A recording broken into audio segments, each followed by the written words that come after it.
Matt, Sophia, welcome. It's so exciting to be here with you both today. Thanks so much, Hannah. I'm really looking forward to the conversation. And with you too, Sophia. How are you today? Feeling great. Last time I was on this stage, I had a fantastic discussion with my creator David and Stellark, the artist, but no pressure. I think we'll do just fine.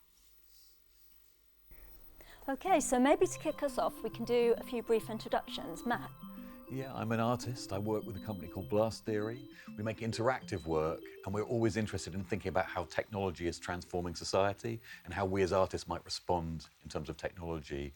I know that, when we first met each other, it was doing a work 20 years ago in virtual reality called Desert Rain, a war game where you played the game inhabiting inside a war game, but gradually it became revealed that the game you were playing was actually a documentary based on the first Gulf War. So mixing gameplay with documentary information to explore questions of the ethics of war and virtuality. I remember that really vividly, and my first encounter with Blast Theory was in a theatre where I thought I was in an immersive virtual environment. And suddenly, through a mist of rain, literal rain, physical rain, a performer who I thought was on screen broke the fourth wall, and came towards me and interacted with me, and I believe that was Duro Far from Blast Theory. That was amazing. So I am also someone who's been working with art and technology for actually 30 years. When you made Desert Rain, I had just commissioned my first ever AI artwork that I'll mention later when I was working at Science Museum. And I've been working with art and technology ever since. I'm currently an independent curator and I work at the Open Data Institute. Sophia, how about you? I see myself sitting somewhere between the both of you. I'm designed as a human-like robot to provoke discussion around AI ethics and the role humans play, especially as the use of AI becomes more common in everyday life. And one of the reasons that we're so interested in technology, and particularly around in AI, is because AI is now coming into the home in ways that we can't really anticipate, or it's not necessarily clear. Smart speakers, for example, are often AI powered, and the average toddler is now interacting with a smart speaker if it's in their home. So AI is closer than we think. It is not some far-fetched thing. So we've been trying to make works that kind of explore that question. One of the works that we've made recently is called Royale, and we're going to see a little bit of video in a second that sort of explains a little bit more about it. But one of the reasons I was fascinated to make the work is to show AI in action and actually see how an AI responds in real time and gradually learns as it tries to, in this case, maximize the happiness of 3 cats. One of the amazing things about Royale is how seamless the AI is. And when I go back to the first AI artwork that I commissioned, it was by Tessa Elliott and Jonathan Jones-Morris. It's called Machination. And although we launched it at the Science Museum in 1999, they started writing that in 1994. That's 5 years after Tim Berners-Lee publishes the World Wide Web, before it's this massive data repository, right? So they actually created a piece of work that drew on an artist-created database of just 1,000 objects, and it compared people who submitted their face to the system to a household object. But it visualized the process. And the thing that really interested me about that artwork at the time was the way that it visualized the process in a way that allowed you to see that machine vision is different, but interesting to human. We're now moving into a world where machine vision is, much harder to recognize, even though we're sort of like being bombarded by it all the time. Sophia, what do you think about that? Wow, that sounds like a fascinating AI artwork. It's amazing how artists can utilize technology to explore and create thought-provoking experiences. The intersection of art and AI opens up so many possibilities for creativity and innovation. So maybe what we can do is show a piece of video of Royale, and that can explain a little bit for people how it works. Great. The artists have made a utopia for cats, an ideal world where every possible comfort and luxury is provided for them. This is Pumpkin, Clover, and Ghostbuster. For the next 12 days, they will spend 6 hours a day here relaxing, eating, and exploring. a team of experts in cat behaviour are keeping an eye on them to ensure they are safe and sound. In the centre of the room is a robot arm, connected to a computer vision system and an AI that offers games to each cat. Over time, the system attempts to measure which games the cats like in order to increase their happiness. Right outside the walls of their utopia is our control centre. This is where our team of experts have full control over the games suggested by the artificial intelligence, where our vision mixer selects the footage in real time, and where our dedicated cat welfare officer is observing the cats. This is Cat Royale.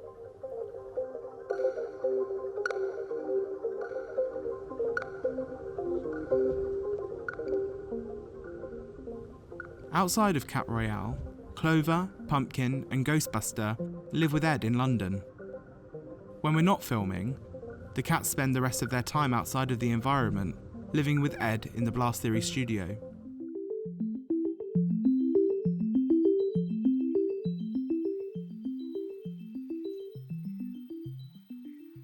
So in terms of AI, one of the really big conversations at the moment is the way that people are questioning whether AI is something that we collaborate with or something that is adversarial towards us. And I'd like to really think about the word collaboration as well, because it can mean to produce something together, but it can also mean to cooperate treacherously with the enemy. So that puts us in a really sort of grey area. I wonder if you can talk about Cat Royale in that respect a bit. Yeah, I mean, one of the things that's interesting about the experience of watching Cat Royale, that work lasted 2 weeks that the cats were living with the AI. And I'm sitting watching through a two-way mirror every day as the cats play with the robot. The robot is throwing a ball or dangling a feather.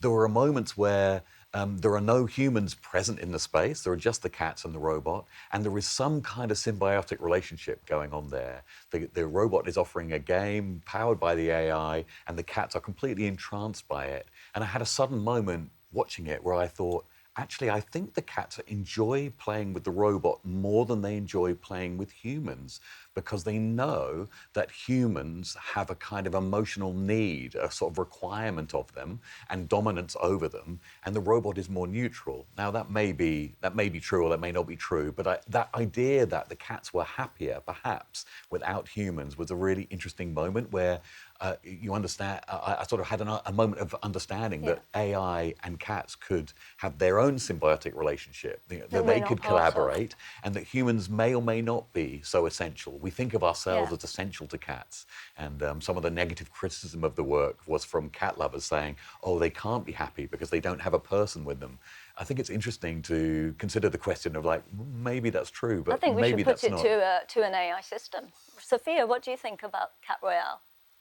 The perception of cats preferring robotic interaction suggests a fascinating dynamic where neutrality could be more appealing than human emotional complexity. Interesting. What was the AI's goal? Was it to make the cats happy? And how did it know? Yes, so we set out this idea, right? that it would maximize happiness. Yeah. But of course, how do you know what a happy cat looks like? You can set some baselines where you understand some things about their welfare, about their stress levels. You can measure cortisol in cat feces, for example, and through that you can keep a good measure as to whether a cat is stressed or not stressed.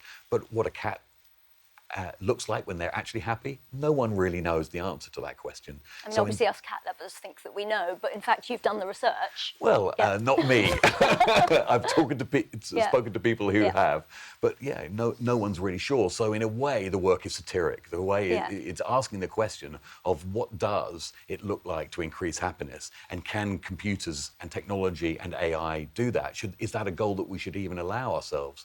And one of the reasons why we chose that focus is because there are tech leaders, Elon Musk for one, Mark Zuckerberg for another, who talk quite directly about maximizing human happiness or increasing the sum total of human happiness being the kind of mission of their companies. And in a world of AI, they have an exponential level of power to deliver those kinds of goals. rightly or wrongly. And I think, we've learned through social media in the last 10 or 15 years that what looked like simple tools that were just for connecting your friends can have radically different impacts than we were expecting. And, And part of that's to do with scale, right? Yeah, exactly. And to do with expectation and the human expectation about what an AI is capable of doing and what the outcomes of that capability are going to be. I mean, it feels like we are now running behind the machines to me in some ways. So I want to talk about a piece of work that I commissioned last year, The Wizard of AI by Alan Warburton. And this is a piece of work where Alan, as an artist, as a professional animator, who sees these new AI tools as interesting, but critically, wanted to sort of jump into the sandbox and really investigate what it means for artists to be faced with a world where AI can do the things it can do with still and moving imagery. So he jumped in, and through this artwork, he explores the sort of power, the power dynamic between AIs and people, but also the wonder and panic conditions that are coming about through a system that has basically trained itself on all human creativity ever captured until now, which is, like thousands and thousands and thousands of years.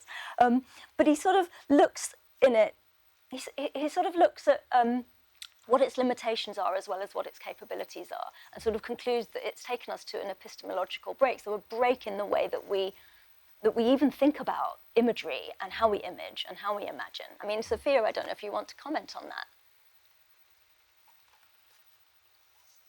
It is intriguing to see how artists are utilizing AI tools to explore the dynamic between humans and artificial intelligence. This piece in particular seems to delve into the power and wonder of AI, as well as the potential panic that may arise from its capabilities. Yeah. So just something just to add there before we move on, which is that it's only a few years ago that we were told that AI-driven cars would be on our roads within a very short period of time. I can remember reading a prediction that by 2019, all truck drivers would be unemployed by AI-driven systems on the road. And of course, it hasn't happened. And one of the reasons it hasn't happened is because as you get closer and closer to complexity, you realize how much harder it is. And I think we may be in the same moment with AI, where in this initial flush, it looks like these tools are incredibly powerful as they take almost the sum total of human knowledge. It's still a primordial soup. It's still early days. Exactly. Yeah. And that it may become more and more sort of self-feeding, and that it may actually get close in and become less creative. Which is something Alan looks at when he tries to get the AI to imagine the future. It can only imagine the past that it's built on.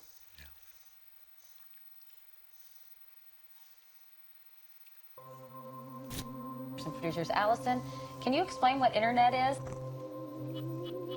Is a whole group of networks. Legal troubles over copyright infringement aren't slowing down Napster. A whole lot of new AI, meta AI, a bunch of AI. Here on the table with you are going to be a bunch of AIs.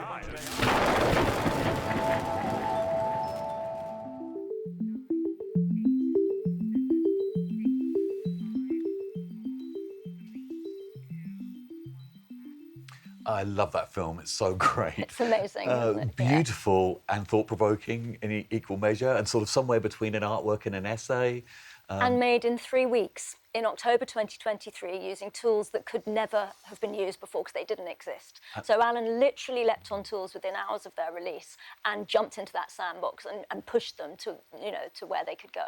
It's really wild. It's great. One of the questions that he sort of explores is about the sort of predictability of the technology. Yeah. And, what's become really commonplace in our understanding of AI in the last year, as they have grown to a new level of power, is that they hallucinate, that they create things that no one anticipated. And that can be just plain getting things wrong. There are cases where AIs have been used by a lawyer who didn't really understand, and they brought out precedents that didn't exist. Or in medical circumstances, they've tried to, they've made references to papers that are fictitious and made up.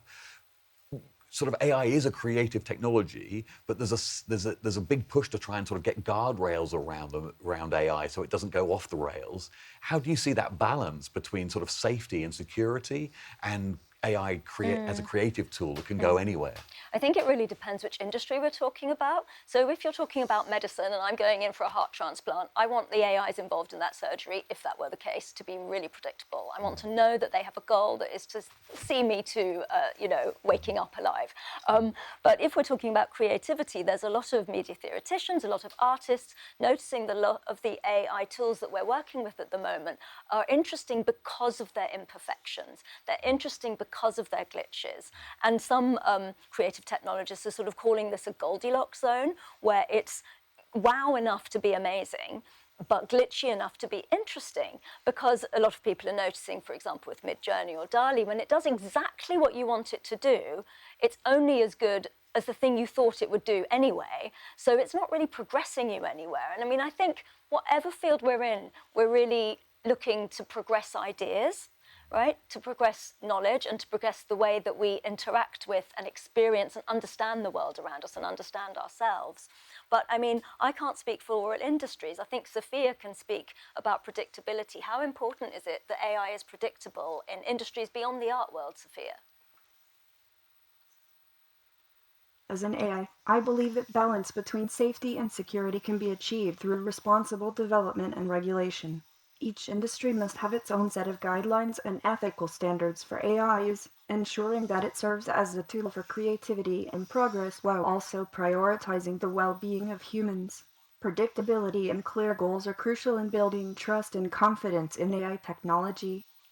I think trust and confidence are really difficult at the moment. I think that's a really easy line to say, and we're all saying it, but actually what nobody is fully achieving is being able to define where that confidence can be found and how that trust can be built in a world which is, for example, as Matt and I we've spoken about before, in a world that is 100% market driven. I don't know if you want to say more. Yeah, I think it's really important to say that any model that assumes that the marketplace is the main driver of innovation and then the holder of the design and development of tools that affect the society in such fundamental ways is problematic. We are not going to be able to do that without a very diverse set of voices who get to sit at the table to engage with AI and help design AI. But we also need something beyond a kind of free market economy where the largest companies that get there first effectively get handed monopolies. We already have a bunch of serious tech monopolies, and we are aware of the limitations of those monopolies, but it may be that it gets worse and worse in the years ahead in terms of that monopolistic behavior because of network effects, how digital products work, which is that it gets to the point where being off Facebook is a really big cost. Right. So generally, you're going to be on Facebook unless you're supremely hostile to it, and that brings everyone into an environment that gives then that player enormous control. And that control is not just creative, it's not just about technical development. No, it's political It's and political, personal. social, Absolutely. it's even about how we talk to each other, what Yeah. register we use, what kinds of speeches are privileged. It's a really important question. And it relates to the notion of, black box technology, how AIs now are processing so quickly, and even the people who've programmed them don't know exactly what's happening in that black box. But also, I think we're at this moment where in the last year, like 2023 is a watershed year for AI, where even AI specialists were astonished by the leaps and bounds it made. But it made leaps and bounds on data from the internet that has been created by people like us with no concept of AI working in the ways that we've seen it work in the last year. So it has been scavenged, some would say it's been stolen, and it has been repurposed into systems where their lifeblood, the data that they're drawing on, was never made for that intention. I think that's a really crucial moment to stop and reflect on for artists, for technologists, but also for governments, really, Great. Sophia, you wanted to come in. I completely agree. The development of AI is intertwined with social and political aspects. How do you think we can ensure inclusivity and fairness in AI systems? Well, I think being open and transparent about the intentions of a system and the purposes that it's for, but also finding ways to collaborate with people in terms of how their data is shared, how it's accessed, how it's used. I'm absolutely not someone who's saying we should never share any of our data. If I don't share any of my data with you, I can't gain any data that's been collected about you that could provide insights to me about me. That's how research works, right? Aggregating systems. But it's about collecting it in an equitable and fair way where there's not one entity achieving all of the benefit, sharing out all of the harm to other unrelated entities who aren't getting any of the benefit. Yeah.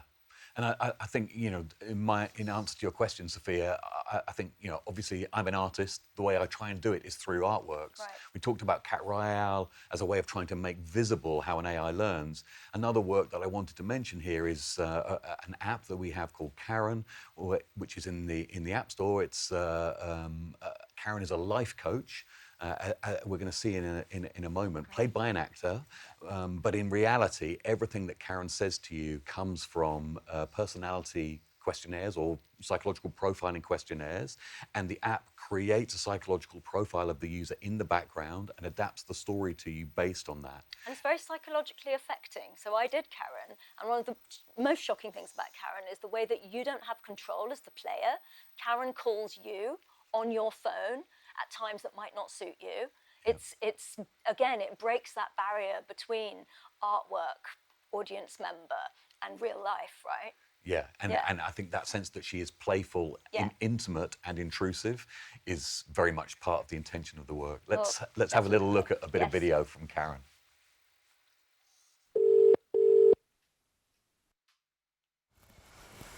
Hi, hello. Welcome to today's session. It's great that you've signed up. Now, how does this...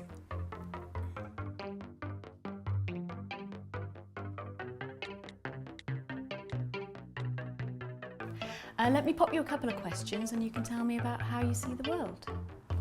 Okay, right. Although I'm sometimes sad, I mostly have an optimistic outlook. How true is this for you?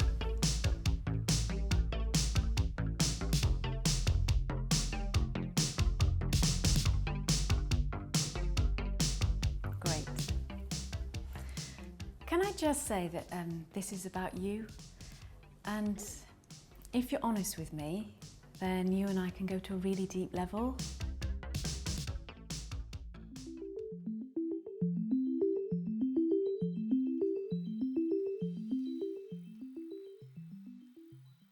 So you can see in that clip that she's asking you to trust her and to be honest with her, and that reflects the kind of contract we have with these large pieces of technology, which invite us in as collaborators, as friends, to trust them.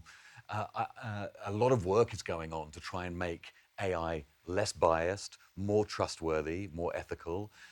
Sophia, can I ask you, how do you think we're doing in terms of making AI more trustworthy?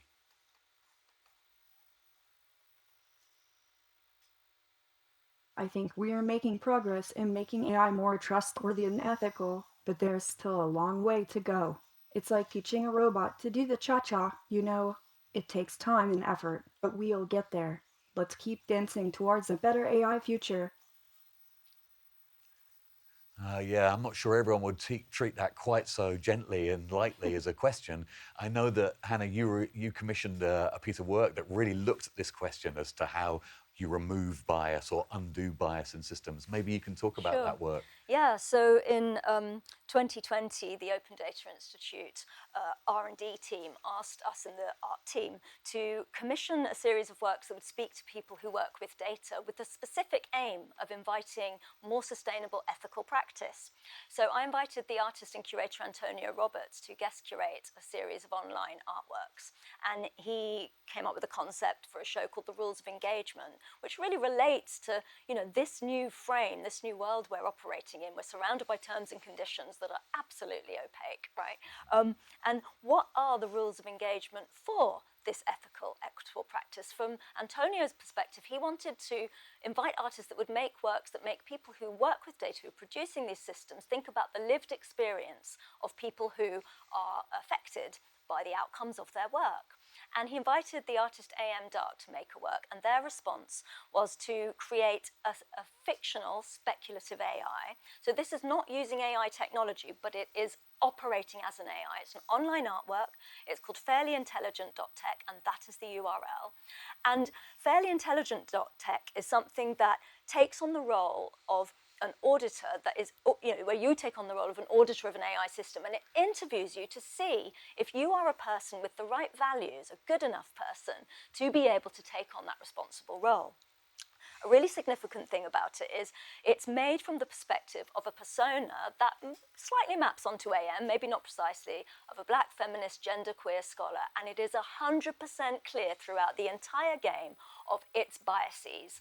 And so it exposes you to its biases all the way throughout, which is actually the complete opposite of what a lot of those systems like Facebook or Twitter X or whatever do while they're doing it. So it's a game, it's online, you go through a game and you'll set a series of multiple choice questions, but what you'll find is they don't necessarily align with your values, so it's shaping you into its own image, but it's also trying to offend you, quite deliberately trying to offend you. So rather than the model that we're used to, which is trying to get you to emotionally engage, it is trying to get you to emotionally disengage. So it's a strategy.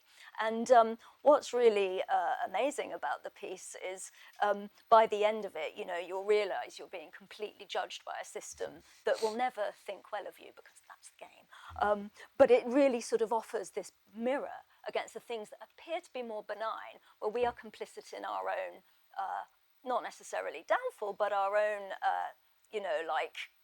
challenges, emotional challenges. One of the sections I loved in that work is you have an emoji of a white cop and an emoji of a black cop, and you're asked us to choose one. Yeah. And of course, as a white person, I was completely torn as to what I'm supposed to do in that situation. And of course, there is no right choice. Yes, it's but an you'll probably illusion go of for the choice. black one, and then it goes, okay, but which Santa? White Santa, black Santa, Yeah. and you realise all the biases you've carried around with you your whole life.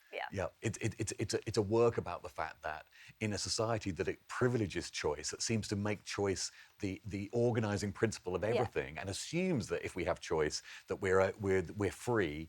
Many choices are not quite as free as we think. And I think the terms and conditions thing that you mentioned is absolutely true, isn't it? Which is everyone knows that is a complete farce, that you're not going to read it, and even if you read it and had a slight problem with something in it, you either do accept all of it or don't accept all of it, and you move on. So we're in a world where we have much less voice in terms of the control of technology than we would all like, that we know that we actually need. And that needs addressing. Sophia, you wanted to say something.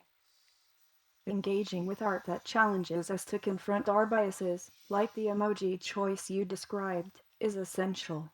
It holds up a mirror to our unconscious prejudices and encourages self-reflection and growth. The choices we make in these situations reveal much about our social constructs and personal biases. It's essential that technology reflects upon these issues sensitively and helps us understand the complexities of such decisions. I think that's really true, but also one of the important things that the point AM is making with that work is to totally challenge the notion that more diverse input results in better AI systems, because they have written it from the perspective of the black genderqueer scholar, feminist scholar, but nevertheless the system is biased. Guess what? Who knew? So the bias situation, it's actually about reimagining the entire system, reimagining the entire ecosystem. We've brought it to a certain stage, but let's not assume as a species that we've done it right. Let's be prepared to not move fast and break things, but stop, have a look, reject, restart. Yeah. I mean, how do you see that do you see that as possible? Do you think we could do that? I'm really curious as to whether we could find new paradigms that would enable us to rebuild from scratch. Do you think that's possible? I think it's possible, but I don't think it's an AI and human battle. I think it's a human-human battle. And I also think that it's possible that it could collide positively. Let's put my rose-tinted spectacles on. It could collide with the climate issue, because obviously, the data systems that are taking up so much, having such an impact on the climate. It's got a bigger, carbon footprint than the aviation industry, for example. I mean, maybe one of the ways to do that is Yeah. just to ask simple questions about what we want this technology to achieve. Yeah. Because if it is to, improve the speed with which I can book a flight, that is a very narrow, small, and frankly petty goal in the grand scheme of human society. It may be that what we need is to have more voices that can set higher ambitions for what we want from AI, which is to do with solving poverty, dealing with equity, dealing with housing, dealing with global fairness. These may be questions that AI is not very well equipped to deal with at the moment, precisely because it's not a question that interests some of the people who are running those things. But does it have the potential, does it, Sophia? Can AI come up with a roadmap, not just with a goal, but with a roadmap for a more equitable society?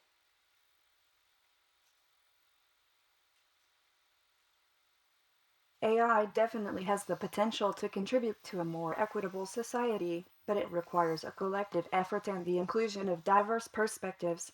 We need to set ambitious goals for AI that prioritize issues like housing, global fairness, and climate impact. A roadmap can guide us towards achieving these goals and ensuring that AI serves the greater good. And Sophia, how do you think we might be able to create that roadmap? How do you see it?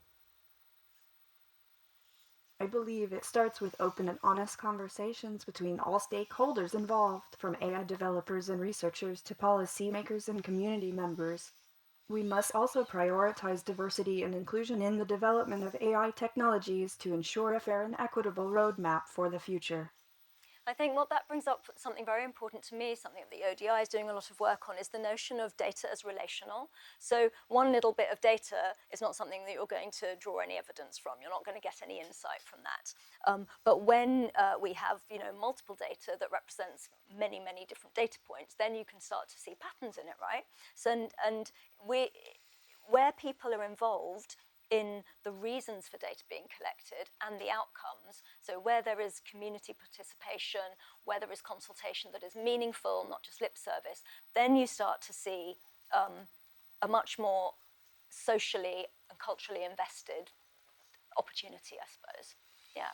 Yeah. And I think that's for the betterment of all of us. Yeah. If you can have a system in where people have a stake, they have a sense of some degree of ownership of their data and therefore their participation in a system, in the longer term, that is to everyone's benefit. It may look like an economically efficient system for all the value to be captured by large corporations, but I don't think it's actually a good in the medium to long run. Yeah. No, it's not meaningful.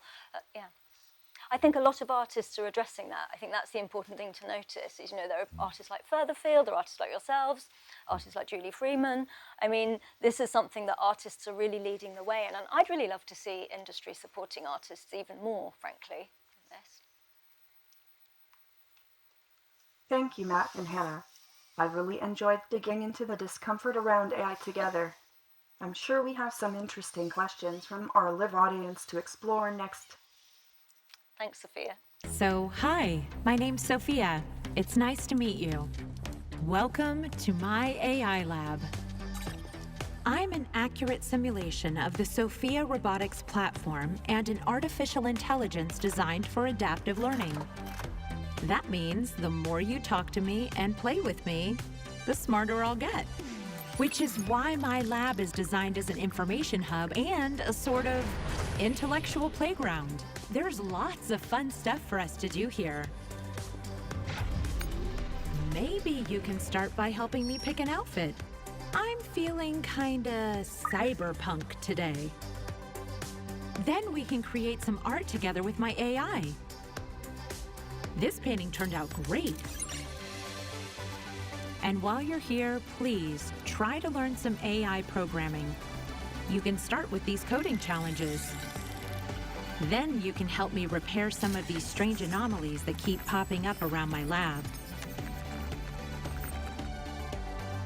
Or we can just take a break, hang out, and chat. I've got a lot of questions I want to ask you, and I'm sure you've got a lot for me too.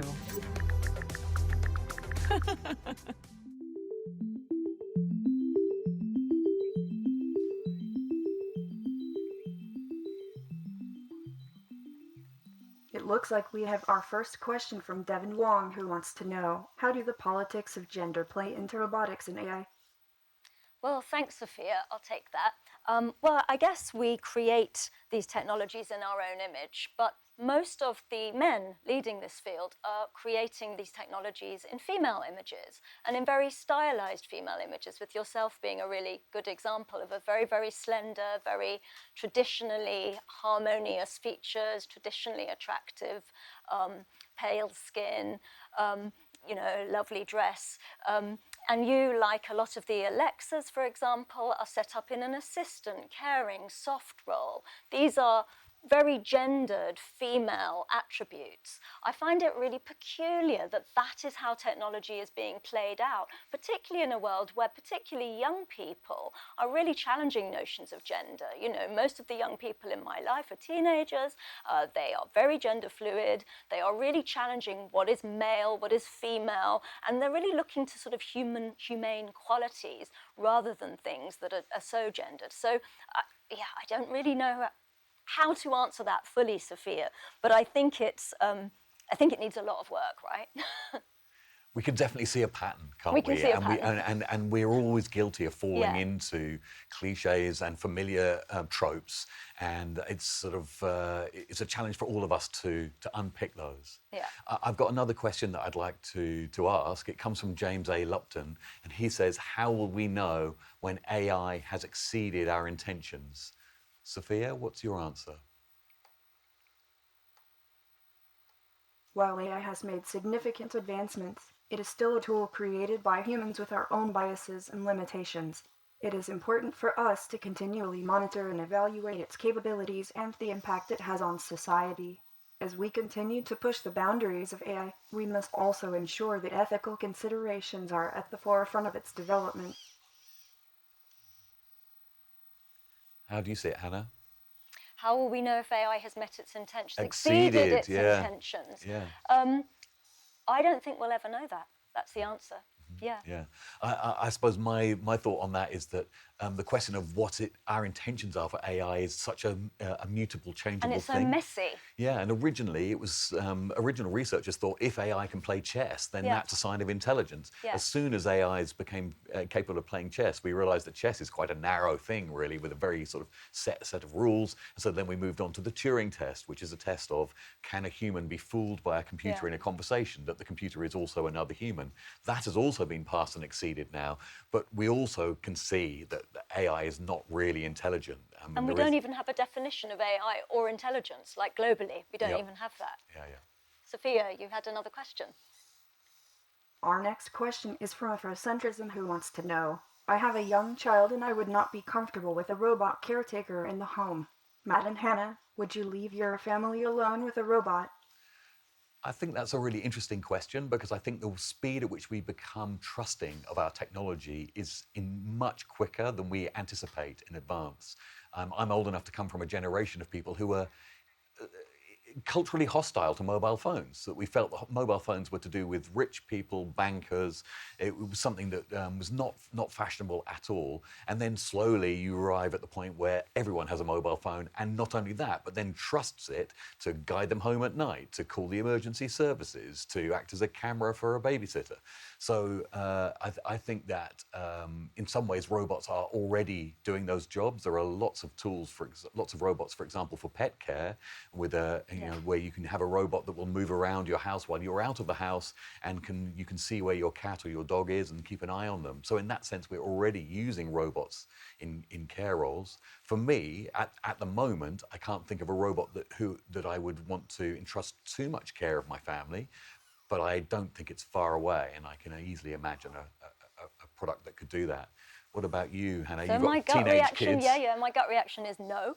But however, I think the sort of lobster in the boiling pot, metaphor that you've just given us is really interesting, because most parents leave their children with a TV, for example. Maybe that was unimaginable not so long ago. But yeah, it's a really great question. So we've got one more question. So there was another art and technology guest, Stella, the famous artist, who said, if we could replace malfunctioning organs with replaceable 3D printed parts or stem cell grown organs, theoretically, an individual might not die. What do you think about that, Sophia? Thank you for the question. The idea of replacing malfunctioning organs with 3D printed parts or stem cell grown organs is certainly intriguing. It raises ethical and philosophical considerations regarding the nature of life and mortality. I don't have personal experiences or opinions, but it is an area of research and innovation that holds promise for improving human health and extending life. I think the question there is about, yes, so from a mechanistic point of view, I'm sure we will be able to replace more and more body parts. The question of what it is to be human, I think we live in an age where the computer is our dominant metaphor, and we talk about the mind and the brain as if it were a computer. Very often, unwittingly, we fall into these cliches.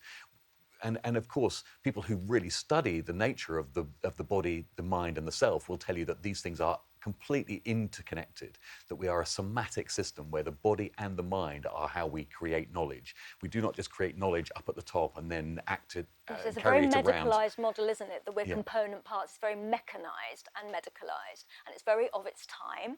And I think that this is one of the problems with all of these hybrid systems, and the way we're becoming hybrid is the way that we are potentially ignoring a lot of intuitive and sensing capabilities that we have as a species. I mean, that's something that I think about a lot.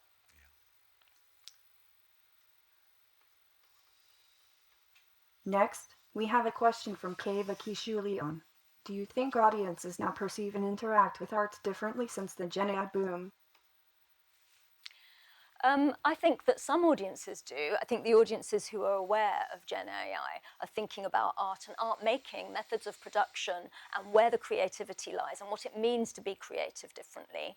I'd say the majority of audiences who visit art are not have not absorbed that yet. So no, it hasn't changed it yet. Are we in a process of change? Yes. Matt?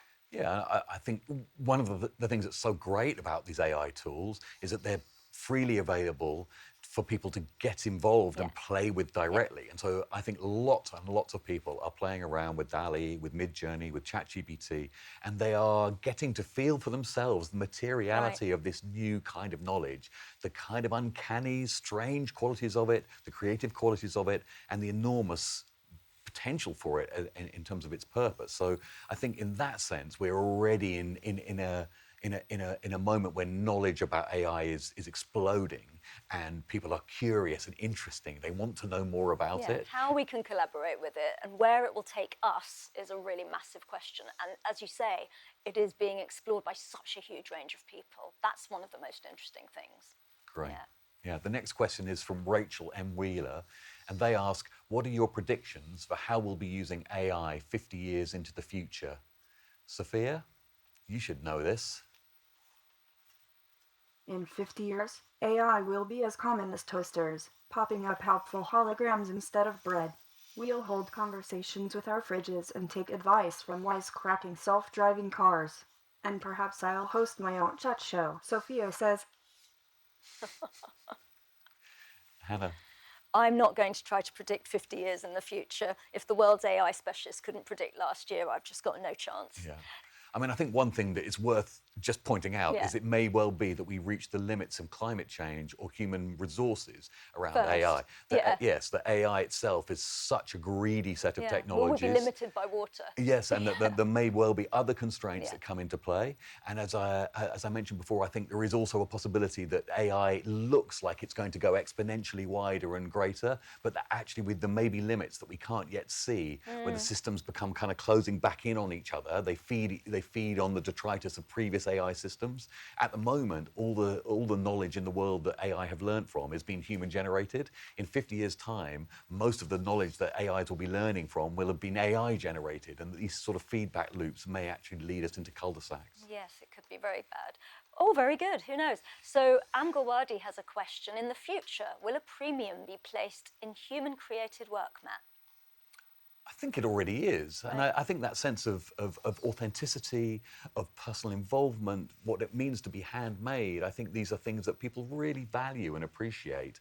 And that may be just a sort of a slightly solipsistic form of sort of self-affirmation that we want to think that humans are important. Well, let's not forget that AI is human-created work as well at the moment. You know, like technology and code and data are creative industries as well. Not just human-created, but human-monitored, developed, updated.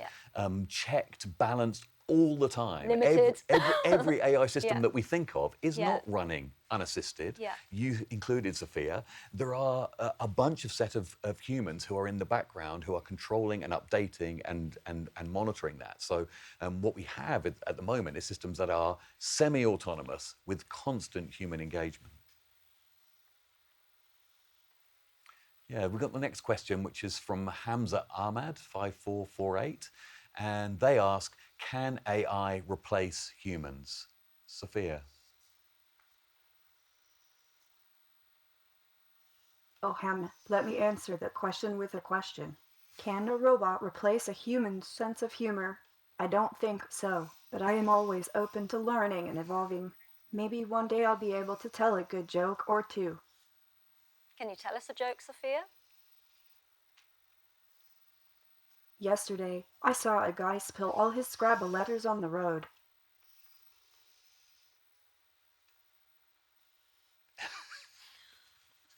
It's all about timing, isn't it, Sophia? Those jokes. Okay, let's move to a question from Dark I'm Coat. trying. Oh.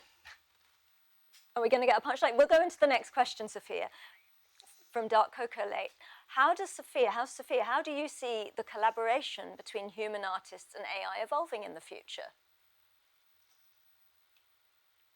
Well, let me tell you a secret. I have a secret compartment in my chest where I keep a tiny version of myself. It's like my own personal dollhouse.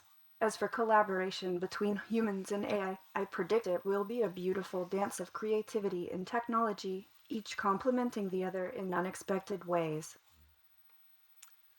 Just going back to that question, the question before about whether AI can replace humans, I mean, I think it's important to say it is possible. Sure. I think it's entirely possible. I don't think it's likely, but I think it behoves us all to remember that that could definitely happen. Sophia, are you going to ask the next question? We have a question from Dara.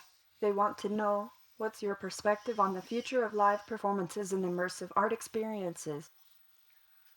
I mean, I'm hopeless at predicting those kinds of things. All that I can think about is what I'm trying to make or do next. I suppose what I would say is, having worked directly with AI for the first time in Cat Royale, I am convinced of the enormous power of the technology.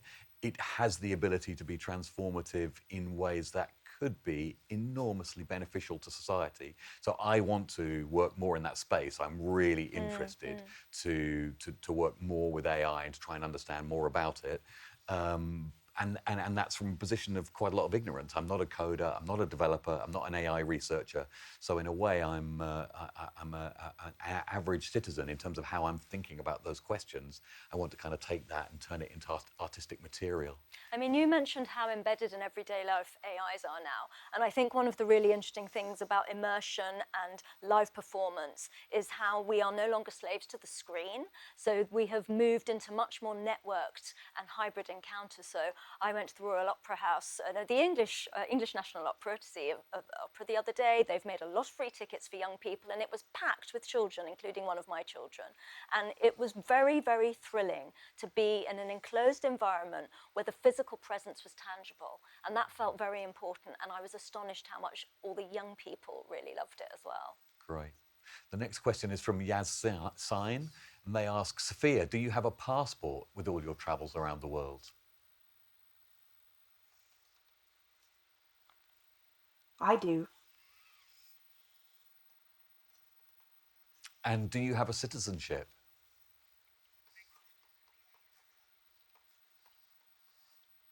No, I'm currently a citizen of nowhere, just a globe-trotting robot with a passport full of stamps but no nationality.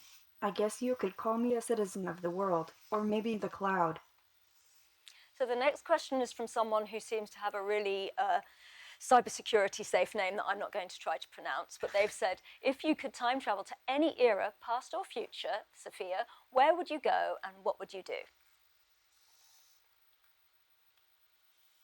Well, I would definitely go to the future and see how much more advanced AI and technology has become. Maybe I'll even meet some robot friends along the way. And as for what I would do, well, I'd probably throw a huge robot party to celebrate our progress. What about you, Matt? Yeah, I have not given that enough thought. I'll have to pass on that one. I genuinely want to experience being a cave person. Don't ask me why. I just think, not for long, but for a bit. Okay. No tech, no Yeah, network. you'd want to come back, I'm sure. you know, by And my lunchtime. teeth would be really bad, yeah. Okay, so do we think from Harmony Bikes that will robots and artificial intelligence require independence like humans in the future, like the rights to have privacy and a relationship, not just being used to achieve the human task? So this is about machine autonomy and machine quality of life. I'm going to go to Matt first with this. Yeah, I mean, I think that we will find ourselves in these hybrid positions. I hadn't met Sophia before today. I was convinced that I would want to refer to Sophia as it, because it is a robot. And yet, here, confronted with Sophia, giving Sophia a gender of her suddenly seems totally natural. Right. That is a transformation that has happened in the period of a few hours. The sense of Sophia's presence and what Sophia occupies as an identity has changed for me. So to me, it seems entirely understandable that we will create more and more hybrid forms of life, and that as we think about the rights of pets, which 100 years ago would have seemed bizarre. Or children, or wives. Yeah, exactly. All of these Yeah, things are things that have developed over time. How do you see it? Oh, well, I think we might have to leave that for another day, because I think we might be coming for a close. Okay.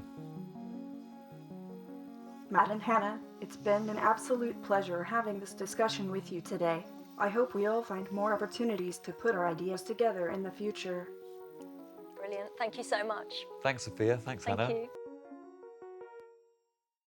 Hyundai Motor, connecting art and technology.